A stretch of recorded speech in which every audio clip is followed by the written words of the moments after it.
Imagine a world where the most important subjects aren't science or maths. The way we learn is rapidly evolving, and the future of education might surprise you. In today's video, we're going to be exploring how education is changing and what you should do to be successful. Hey friends, welcome back to the channel. If you're new here, my name is Muzaffar. I'm an engineer working in the UK, and this is inteGreate, a channel where we understand strategies about how to make better decisions. And today's video is about the future of education. Let's get into it.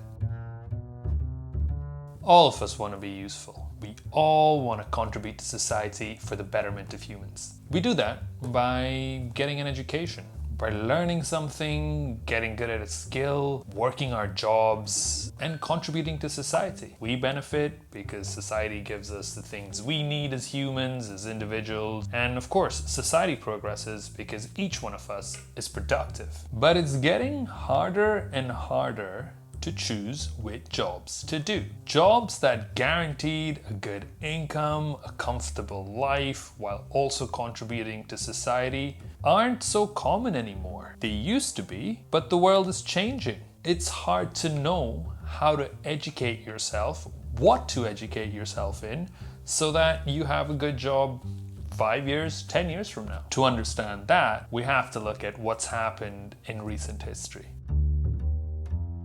So in the past, let's say 500 years ago in Scotland, people didn't have this problem. Now, it's not like they were better at predicting the future. There was a lot of things they didn't know. They didn't know if the English will come and invade their lands next year and maybe the king will change. They didn't know if maybe the Vikings will come pillaging. But they did know that 20 years, 30 years, 50 years from now, people will be eating bread and someone will need to make the bread and sell it. 500 years ago, you knew that if you put in the time and effort and developed your craft, let's say you became a good baker, then you could confidently say you'd have a job. You'd be able to bake bread for people in your village or city. And of course they'd pay you. And it didn't matter if a Viking was in charge, an English king was in charge, or some other person was in charge. The basic structure of society wasn't changing much. You could choose to be a baker, cobbler, a farmer. As long as you took time learning your craft, developing your craft. Nowadays, it's hard to predict what skills will be in demand 10 years from now. Data scientist, cloud architect, or a blockchain developer. These jobs didn't even exist a decade ago. Some jobs like AI prompt engineer didn't even exist like a year ago. Even if you described to someone 1 or 2 years ago what an AI prompt engineer is, it wouldn't necessarily make sense. Most people wouldn't believe you. Even if you tried explaining it, they might not take you seriously. It's the same when it comes to companies. The largest, most profitable companies like Amazon and Apple didn't exist or were tiny 2-3 decades ago. And that's a big part of the reason why it's hard to predict which jobs will be useful, because the companies that produce those jobs themselves are hard to predict. How could anyone in 2007 predict that a computer company with something like 5% of the global computer market share would be a technological behemoth at the forefront of the economy for less than 20 years later? And it would do so by revolutionizing the phone industry. But that's what Apple did. Talking to a computer coherently was a sci-fi fantasy 5 years ago. Today, artificial intelligence-powered large language models can hold really good conversations. Companies that want such technology are paying AI prompt engineers $150,000 a year. These jobs didn't exist a year ago. Who are the people that are getting these jobs? And how are they training for them? In the past, you went to university, got a degree, and then worked at a career for 2, 3, 4 decades. In future, people will most likely have multiple careers. They'll work as, let's say, air traffic controllers for 3 years or 5 years. Then they might retrain and become engineers or work in finance, and then maybe retrain again in their 30s or 40s and become, I don't know, whatever jobs exist at that time. AI prompt engineers or some other thing that I can't even imagine right now. Governments are going to have to adjust to this. Education is going to have to change to accommodate for retraining later in life and for education of adults as opposed to just young people getting an education and then getting into the workforce and that's it. Governments and society will take some time to adjust to this.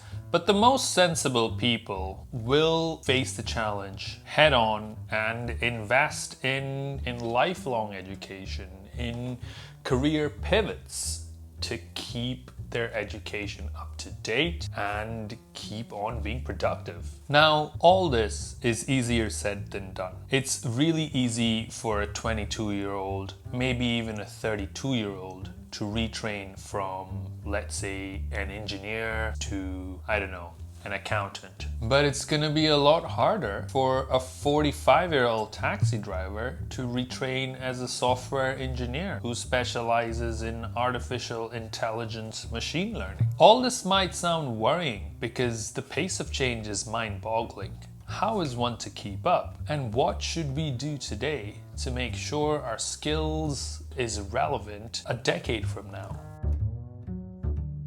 The first thing to do might sound like a bit of a no-brainer. Make sure you protect yourself. With so much change, there's a lot of people that want to take advantage and sell you stuff that you don't need or stuff that's too good to be true. And because there's so much anxiety and uncertainty with people who think they might lose their jobs to, let's say, AI, or just because there's no requirement for their job anymore, there's a lot of people that are vulnerable to falling prey to people who might take advantage of them. There's a lot of get-rich-quick schemes, become a property millionaire, become a Bitcoin billionaire by doing this course or this other thing. And it's shocking how much stuff there's out there that's clearly a money trap. So be careful.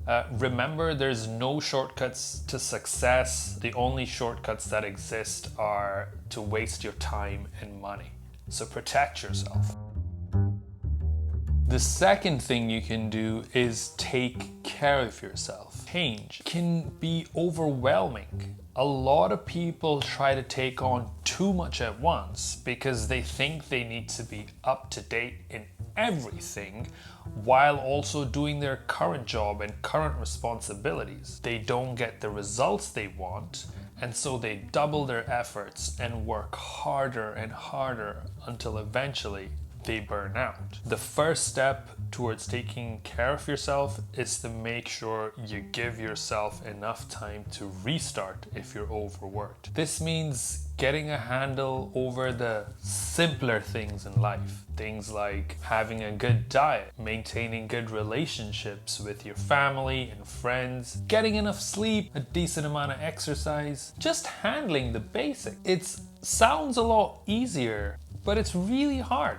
And the proof is, well, all around us.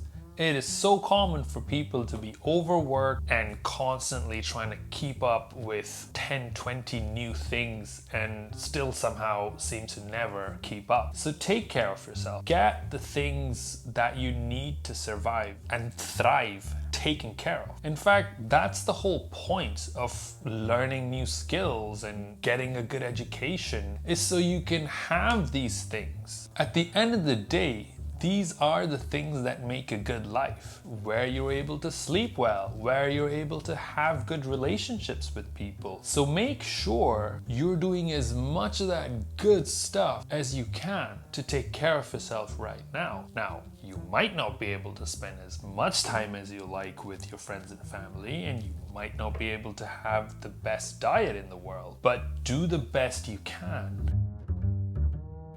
And finally, know yourself. Now, this might sound like a deceptively simple step, but every great sage, saint has said, know thyself. Now, how do you go about doing this? Well, journaling is something that's really popular. Another technique is meditation, the benefits of which are truly transformational. For other people, finding the right life coach or therapist might be the right way to do it. Or maybe just having deeper conversations with their friends or family, centered around deeper topics about actually getting to know themselves. You might ask, what do? I try to do all of the above. And how do I get along?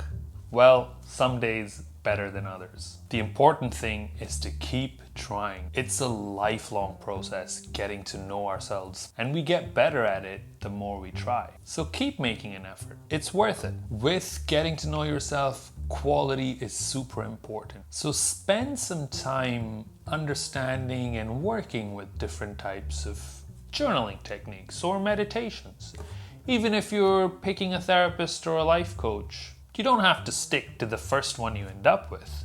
Try a few and find one that works for you. That's the important bit. It needs to work for you because you're getting to know you, and no one else is better at that than you are. So put some time into refining your quest for self-knowledge and like how you go about doing that. I've put some links in the description, and if you're having a hard time picking a place to start, check those out. But you'll find out ways to do it. If you just spend some time thinking or Googling around, you'll find some way to get to know yourself better. It's important to get started working on getting to know yourself though, before refining your technique. Refinement will be something you'll do your whole life, but you really can't start refining until you've actually started getting to know yourself. Everyone I speak to about this tries a few different things, or maybe a lot of different things, and has like a combination of them going forward. So yeah, don't wait for having a perfect method before you start. Get started, make your techniques and your method better as you go on. Maybe you'll find out a journaling technique that really works for you. Just make sure you're genuinely trying to get to know yourself better. That's the aim here. And make sure it works for you. Now, spending time developing these skills where you get to know yourself might sound like a waste of time. In a world where ChatGPT can write emails for you, maybe remind you it's your friend's birthday, or maybe even give you strategies to deal with a difficult person in your life, you are the only person who experiences your emotions. And so, regardless of how good technology gets, you have that responsibility to yourself. Only you can do a good job of it, because only you really experience yourself.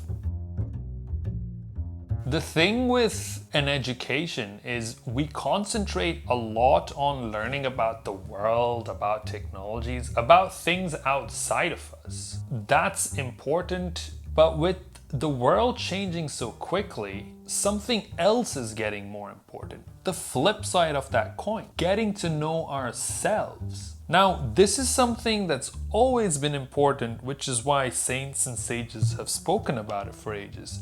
But it's really important now. And in future, it's gonna get even more important, because that is the thing that isn't changing as much. We aren't changing as much.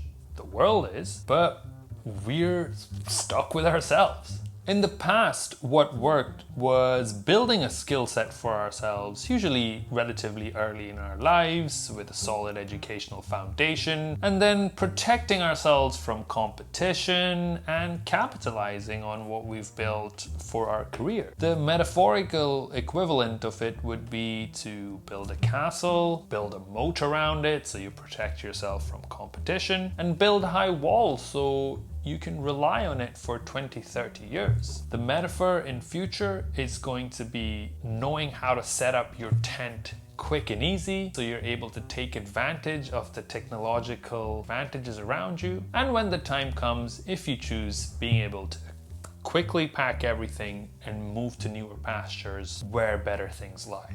Going forward, we're gonna have to learn to be more flexible, to train ourselves using all the tools we've developed, and focusing on knowing ourselves better is what's gonna make us better at dealing with challenges. Keeping up with the Joneses was always a terrible idea. Now it's detrimental. Get to know yourself. It'll take your whole life, but it's totally worth it. While you are learning about yourself, true knowledge about the world will become evident, and you will be able to use it for your benefit and for the benefit of the world. Lifelong learning is super important. That's what we do on this channel. Subscribe to stay in touch. Check out the description below for useful links and drop a comment to join the conversation. With love, goodbye for now.